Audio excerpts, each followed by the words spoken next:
In the halls of Asgard, where golden towers touched the heavens and warriors sang of endless glory, there was one name that echoed above all: Thor, son of Odin, wielder of Mjolnir, the hammer of storms.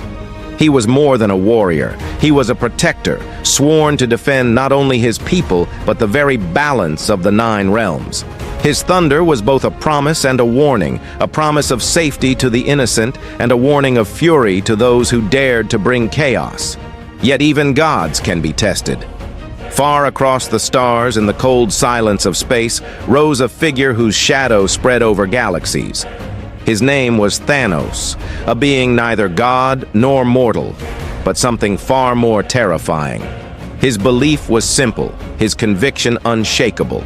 Life itself was a curse of excess.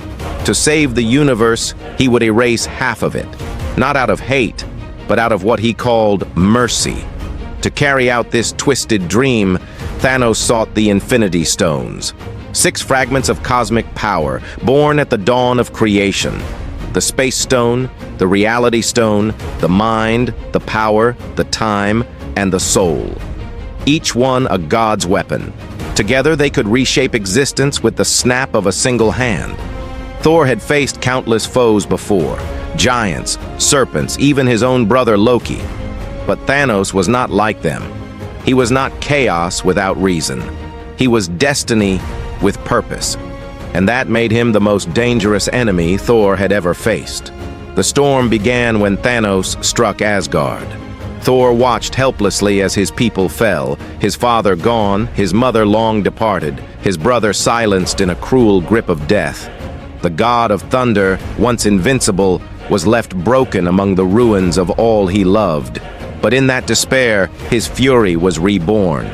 From the heart of a dying star, Thor forged a new weapon, Stormbreaker, an axe that could summon the full might of the storm and pierce even the heavens themselves.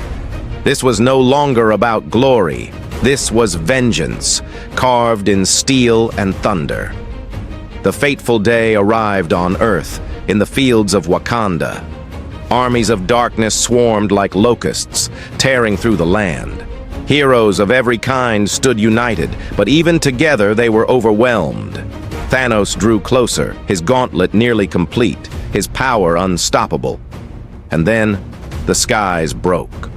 Lightning tore the heavens apart as Thor descended like the wrath of creation itself. With Stormbreaker in his grasp, he cut through the enemy like a tempest given form. The ground shook with each strike, fire and thunder mingling as one. For a moment, hope returned.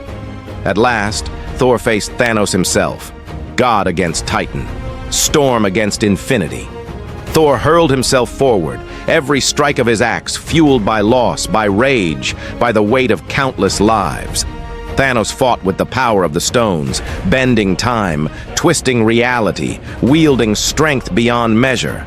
But still, Thor pressed on, lightning dancing across his skin, his eyes burning with fury. And then came the final blow. Stormbreaker flew, guided by rage, by vengeance, by destiny. It struck true, burying itself deep in Thanos' chest. The Titan roared in agony. The battlefield went silent. Victory was within reach. Thor pressed harder, his face twisted with the storm's fury. But Thanos smiled. With labored breath, he whispered words that would echo through history. "You should have gone for the head." The gauntlet lifted, fingers snapped, and the universe changed forever. In an instant, half of all life dissolved into dust. Warriors vanished, families disappeared, stars themselves seemed dimmer. Silence fell heavier than thunder, and Thor stood broken, not by defeat, but by regret. He had won the battle, yet lost the war. But legends are not written only in victory. Thor's story did not end in failure, nor Thanos's in triumph. For in the ashes of despair, hope still flickered. The god of thunder would rise again. He would fight not just with fury, but with wisdom. He would learn that vengeance alone cannot save the world. The clash of Thor and Thanos became more than a battle. It became a reminder that even gods stumble, that even titans bleed, and that in the endless war between destruction and hope, the true power lies not in stones or hammers, but in the will to rise after the fall.